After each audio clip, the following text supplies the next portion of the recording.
Does anybody know what those are? Fire breaks. Yeah. I usually tell the group if they don't know what they are, I tell them those are the roads we're going to be driving back into town on. Listen, I was kind of hoping for that. Yeah, well, we don't really want to drive down those. They're a little steep at points. It's a ski run in the winter. If we got snow, maybe it'd work pretty good for that. Some people always say BMX course.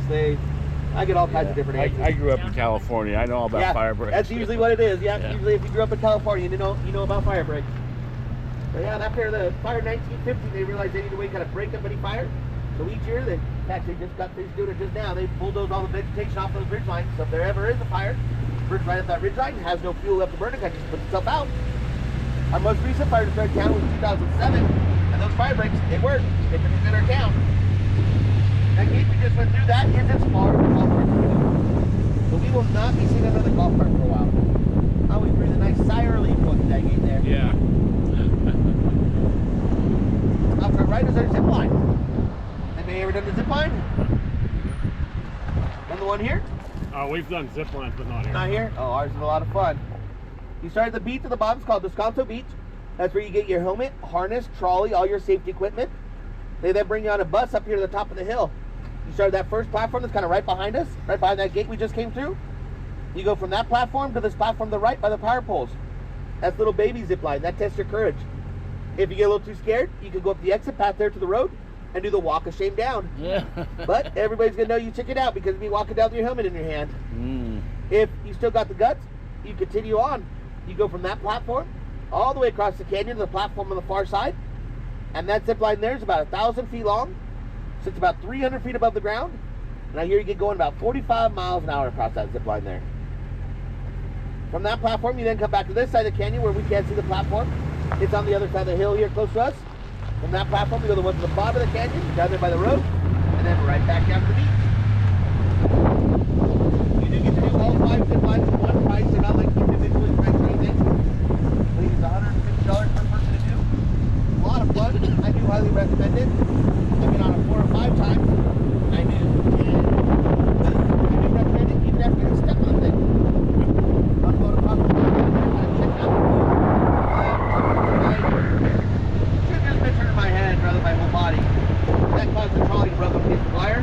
So it's my fault. And I did not have enough speed to make it to the platform on the far side.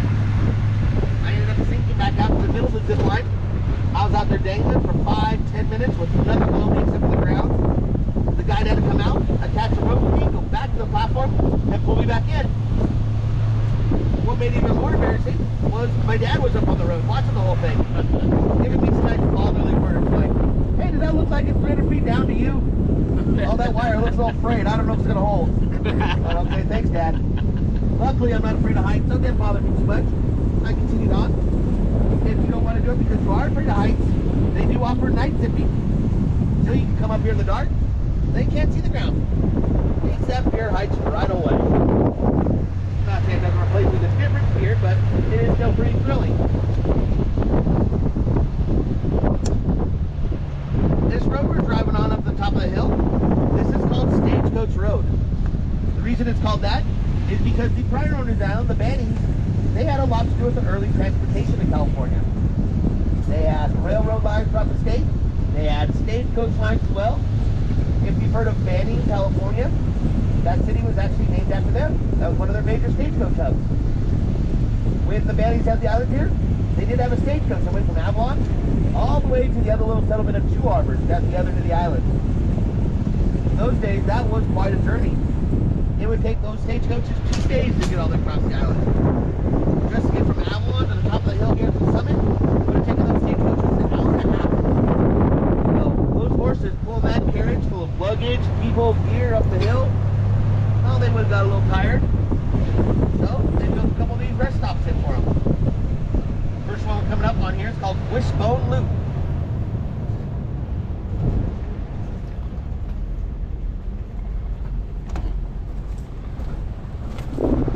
If you come back in a few years, the rumor I'm hearing is they are talking about expanding the zip lines up here. At one point, the long line down there was the longest and tallest zip line in the state of California. But it has since been surpassed, and they're looking to reclaim that title. So they want one zip line from here directly down to that top platform down there. That would be a lot of fun. Hopefully I don't get stuck on that one, otherwise I might be dangling for a little more than 10 minutes. But still looks like fun to me. I can't wait to try it.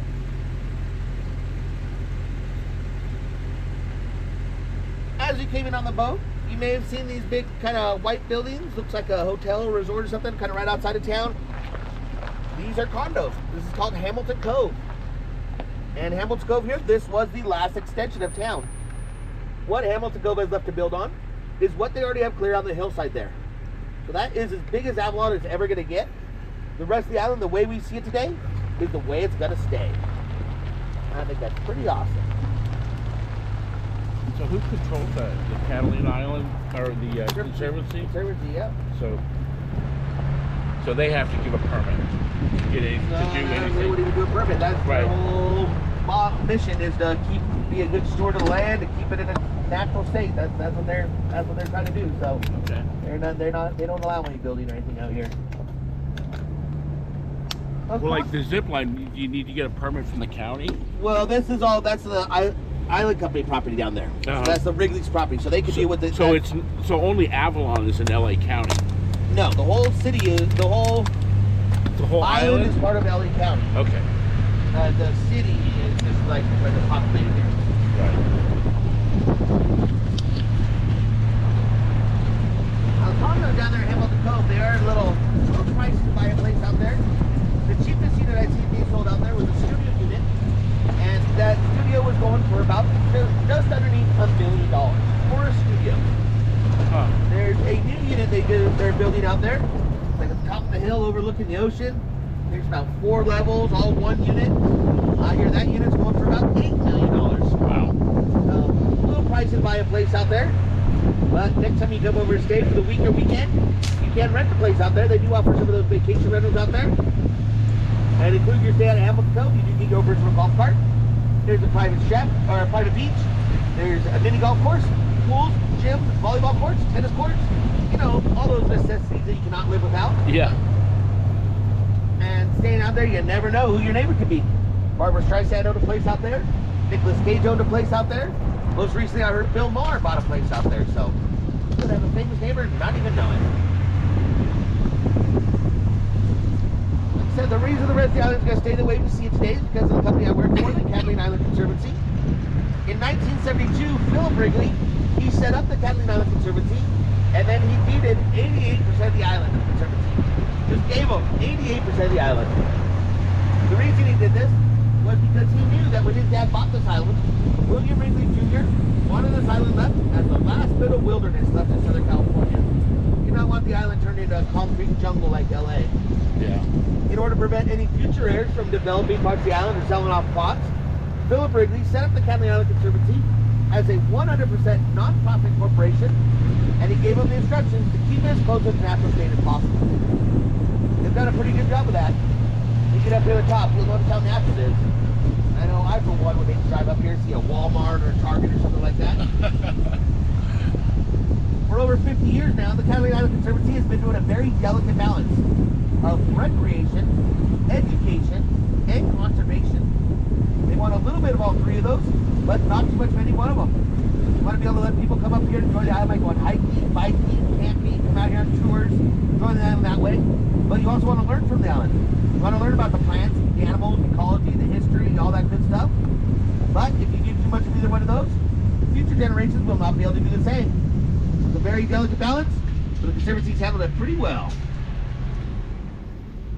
Right here off to the left, where all these stones are, there's a little man-made spring. This is the second little rest stop for the stagecoach that came up the hill. This is called Farnsworth Loop. And this little catch basin here would collect the water that kind of came down the canyon, so the horses are able to get a little drink of water. As the drainage into that catch basin there doesn't work too well nowadays. So yeah, all that water kind of puddles up right over here. Luckily, we don't have any stagecoaches come up the hill anymore, otherwise we'd have some pretty thirsty horses. If we were coming up this road in one of those stagecoaches, all these eucalyptus trees that line the side of the road, they would not have been here. You would have been looking right off the road down in the canyon. Talk about a scary ride right there. Now, all these eucalyptus trees, Ada Wrigley was the one that had these planted. And the reason for that is because by the time her husband bought the island, cars have been invented. And she did not want her husband coming up here and just bouncing right off the road into the canyon. So she had these trees strategically planted just far enough apart to greatly reduce the risk of a vehicle going off in the canyon. In all my years of living here, I have never once heard of a vehicle going off in the canyon. Worked pretty well. Pretty smart thinking on Mrs. Wrigley's part. They call it the living guardrail system. The trees also perform a couple other functions. Their root system kind of goes underneath the road here, holds everything in place, keeps the road from tumbling down the canyon itself. Also, the shades on the leaf side keeps the road a little bit cooler for the hikers and bikers that we have coming up here to enjoy the island. This road is hard enough as it is. You not need that hot sun beat down on you as well. Eucalyptus trees, they are not natural to the island. Eucalyptus trees are native to Australia. The reason that Ada Wrigley chose the eucalyptus trees here is because they are called blue gum eucalyptus trees. She did that as a nod to the family heritage that gum industry.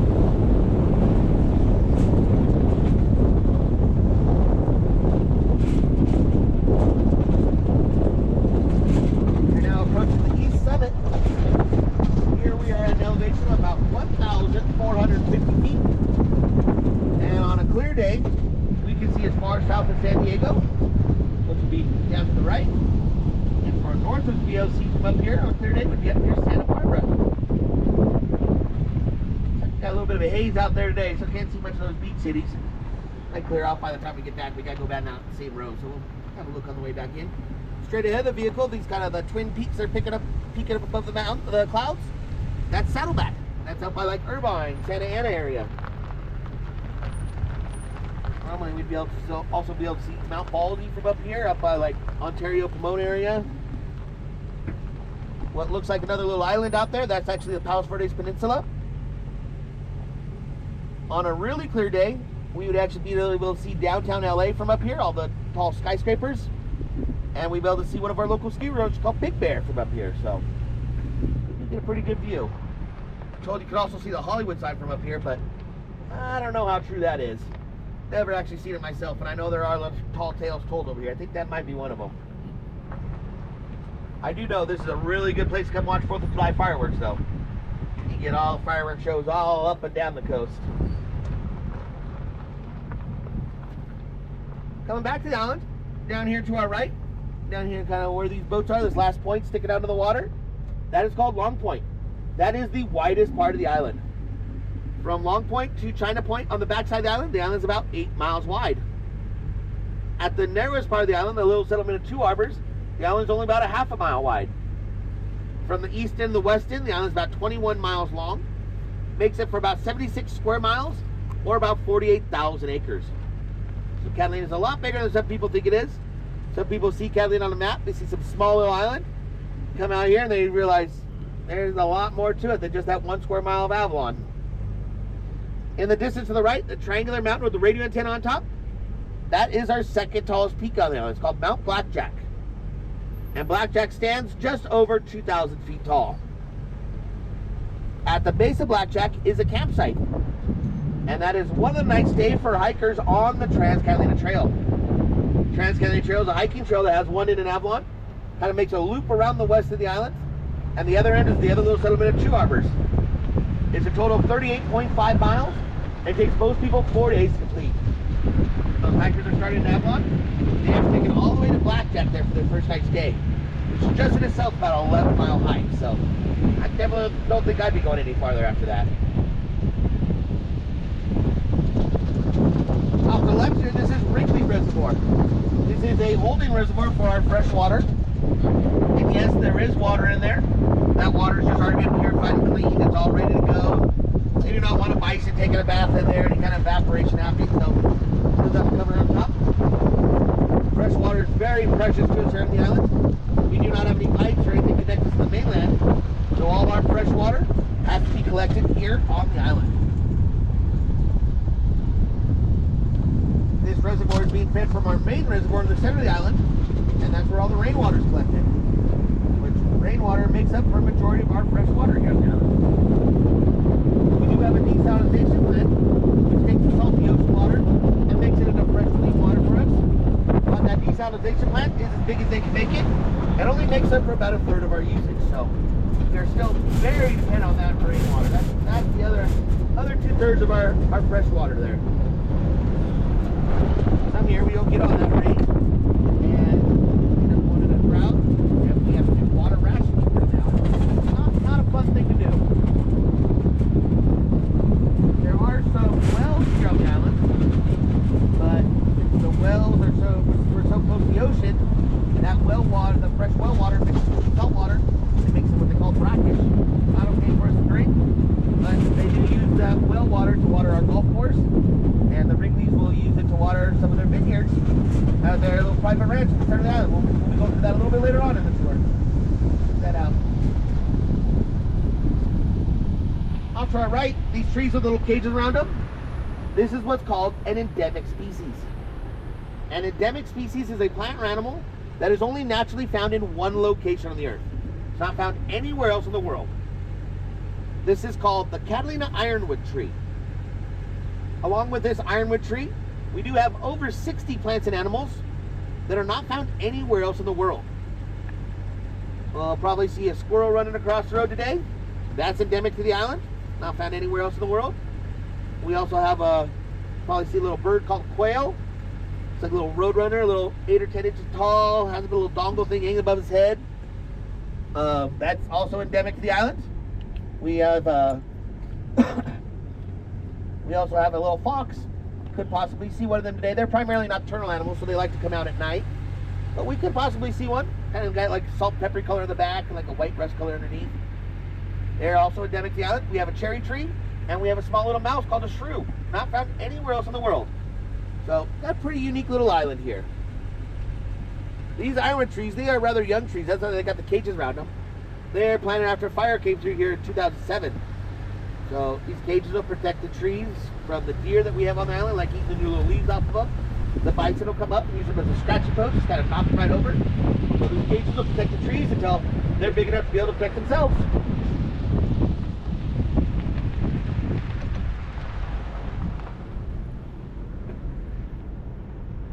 This is Hate Press Reservoir here. This has nothing to do with our fresh water.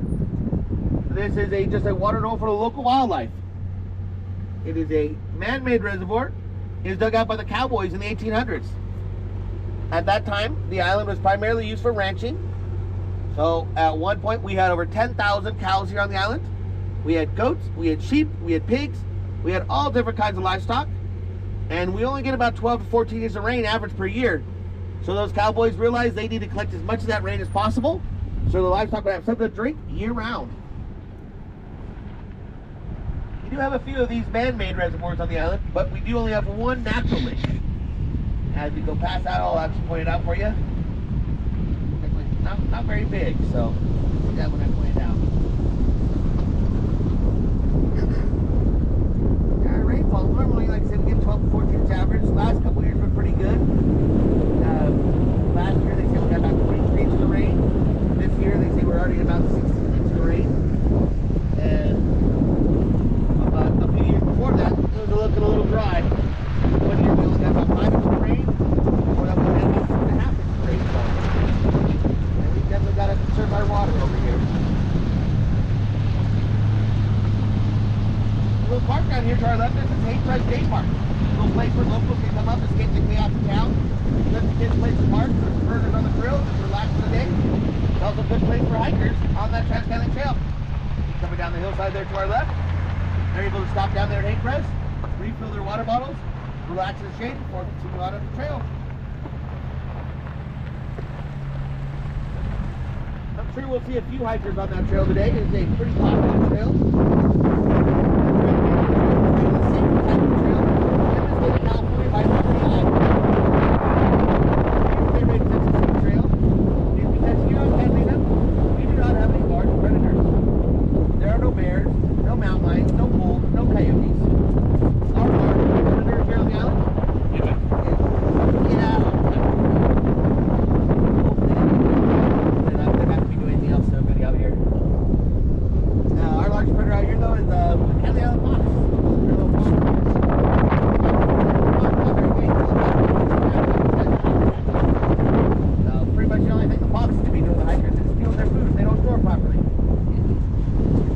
know these hikers have to keep an eye open for. One would be a bison, and another at certain times of year, you gotta watch out for rattlesnakes. Southern Pacific rattlesnake down there, but both the rattlesnake and the bison, they do not want to hurt humans. They just want to be left alone. As long as the hikers keep their distance from the animals, they should be perfectly fine. If the hikers do get too close to either one of those animals, both of them do have their own warning system. The bison will either walk the ground.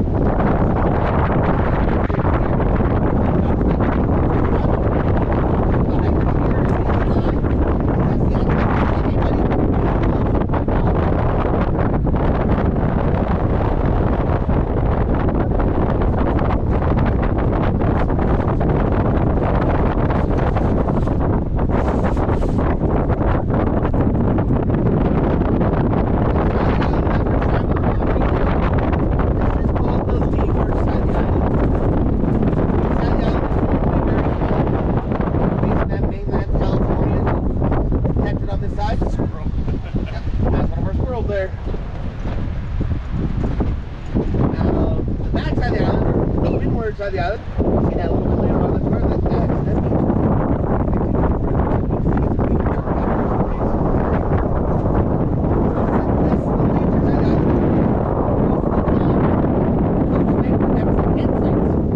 we have all different kinds of Boy Scout, Girl Scout, YMCA, there's yacht clubs. There's some that are called boat-in campsites, where the only access to them is to bring your boat in. There's no hiking trail or road to them. This camp down here to our right, this is called Toyon Bay, or CME, Catalina Island Marine Institute. This is a camp for school kids. Kids ages 8 to 15 are able to come out here with their class, stay for about a week, learn about marine biology, go on nature hikes, go kayaking, snorkeling if the weather's right. They could also come back for a summer program where they can stay for up to 3 weeks and actually get certified scuba diving. What's it called? Called CME, Catalina Island Marine Institute. I've heard kids coming from a far away. It's Phoenix, Arizona, Las Vegas, Nevada come to camp down here. So, from all over the place. You guys know any kids that come to camp down here? Mine's probably going to. No? My first trip to Catalina was to Cherry Valley. Oh, the Cherry Cove? Okay, that's down past the isthmus on the other side. We can Okay. get down that way. Is this a private residence here on the This is actually an employee housing conservancy now. Oh, okay. But in 2007, this was a Christian radio station called KBRT. At that time, up on the hill above that water tank, there was a radio antenna. And one day, one of the workers decided they were going to go out and work on the antenna. It's a little bit windy of a day, a little dry out here. His co-worker advised him not to do it, but he still went out there and did it anyway. Started working on that tower with a grinding tool and a blowtorch. Sparks started flying, and well, like they say, took off like wildfire. This was the start of our 2007 fire. Burned from here all the way back to town, about 5,000 acres. Burned for 3 days. Luckily, those fire breaks around town, they did their job. They kept the fire line very small. Firefighters were able to get it under control and out with only one building being burned. Surprisingly, the one building that was burned was not that building there. The fire just kind of came down the hillside, jumped right over the building, and continued on to the town. The firemen spared the building, but the radio station was not. Their workers were so careless, they were losing their lease after the fire, and now they're just in the way completely treated.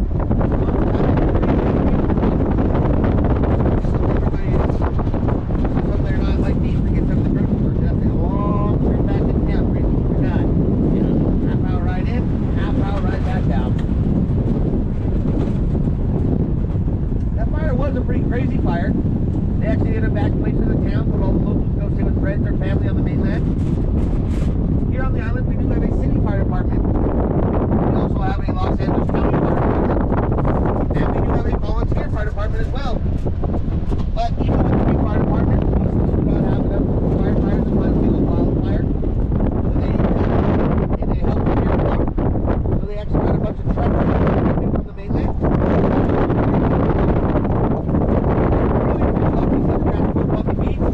Throw down the ramp, 6 fires back up there. Next up, truck right behind it. All over the place. Water hockey, helicopters, airplanes.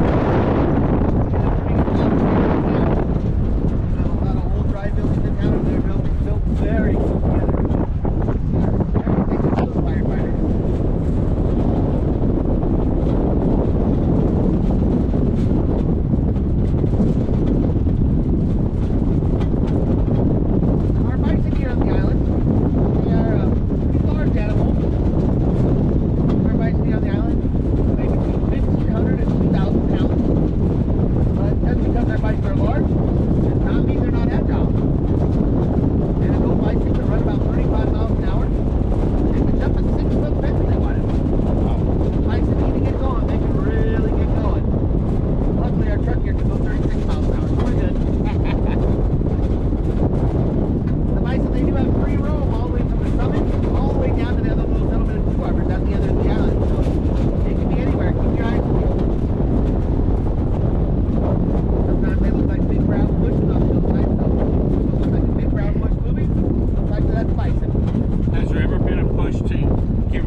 come together and chase off if everybody feels threatening them. When they filmed this movie, the director wanted the bison to look all majestic for the film. He wanted to gather in a herd, do some of that stampede and all that kind of cool bison stuff. Well, if you actually watch the final cut of that film, you will notice there are no bison in that movie. And the reason for that is because the original bison they brought over were all male bison. So the male bison there are larger, they have a broader head, more fur, they do look better for being on film. Yeah. But they don't gather in a herd, they don't do any stampede, that kind of cool bison stuff. So when you don't know what the director wants, that's what happens. You just get cut right out of the movie. So they basically scattered, right? Kinda, yeah. They didn't get together, kind of did their own thing. So eventually they brought over some cows. Eventually, yeah. First, though, they got rounded up the bison trying to get off the island,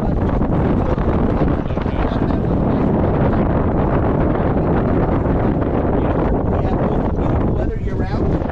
There are no predators for the bison here on the island, and they also do not allow Catalina, they're going to get enough food. So yeah, after those bison were so difficult to round up, they'll kind of pack the rest of their stuff, and left the bison behind.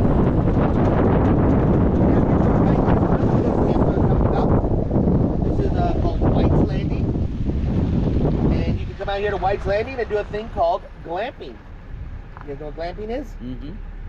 So you stay in one of those tents down there on the beach. It's called a yurt. It's like an insulated tent. You'll have a nice comfortable bed. There's a heater in case it gets cold. Bathroom, showers, electricity. I hear there's even a cafeteria down there, so you don't have to worry about bringing your food out. You get all the nice comforts of home, but you could still wake up in the morning and there could still be a bison right outside your front door. You never know. This sounds like it's right up your alley. The company that runs this is called Huttopia, Huttopia. Not exactly sure about getting in contact with them, what their website is or anything. If you Googled it, probably bring it up. They're relatively new activity. They just signed a lease last October. This is their first operational season. I do know that once you make a reservation, they will find out when your boat's going to be arriving in town. They will then have a boat at the dock there for you, and a transfer boat. They can bring you out here on a boat. Stay right down there on the beach for the duration of the day. Biking, kayaking, snorkeling, or if you just feel like relaxing on the beach, you can do that as well. They're going to have the equipment for all that stuff, so the only thing you need to worry about, bring it out, are your clothes.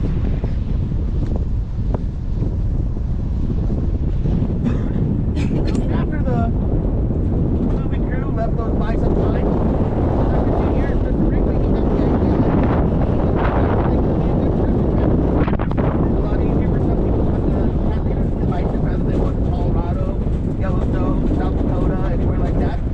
So Mr. Wrigley went to the mainland. He picked up 14 female bison and brought them over here. I guess he got a one male for every female. Doubt it ended up like that. There's probably only 2 or 3 of those males that got all the females. Well, you got to be an alpha. What? You got to be an alpha to fight for it. You gotta be one of the alphas, so it still was a pretty good idea, Mr. Wrigley's part. Still got people that come to the island and want to see the bison, so still drawing tourists all these years later. Female bison, about 80 years. They were able to go wherever they felt like. I actually remember a couple times the bison actually come into town. Sometimes I'm putting out the beach and then we can train down the water,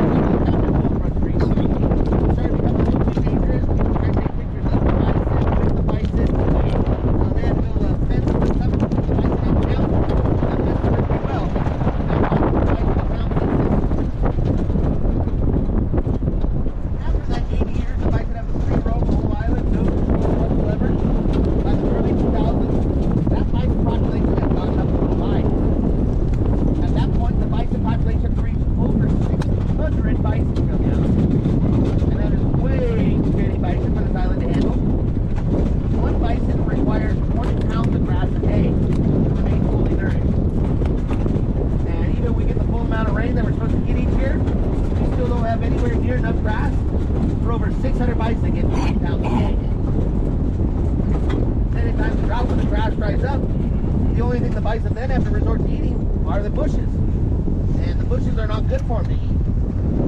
Their stomachs are not designed to digest the harsh leaves and twigs and stuff. So they eat twigs in their stomach to make them feel full without getting any nutrition.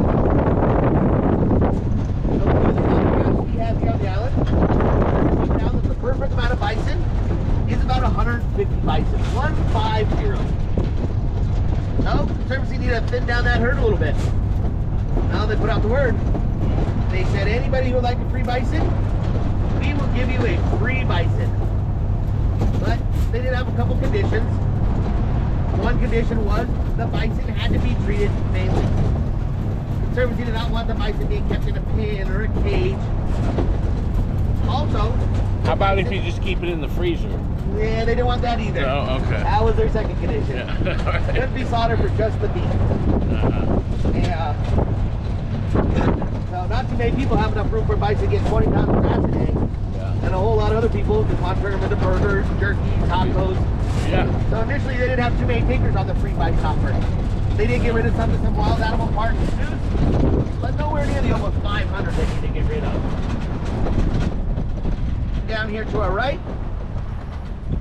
Oh, hey, look, there's some bison down there. Oh yeah. See? There you go. Down That there is at the Echo water Lake hole. down there. No. No.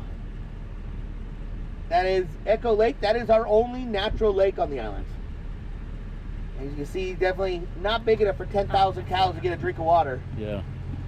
And it's all just collected rainwater. There are no, it's not spring fed or anything like that. It's only about 10 or 12 feet deep. So, yeah, definitely not big enough for 10,000 cows to get a drink of water year round. What'd you say the population was now? Of the bison? Yeah. They don't know the exact number of the bison because when they do their count, they assume they missed some under some trees.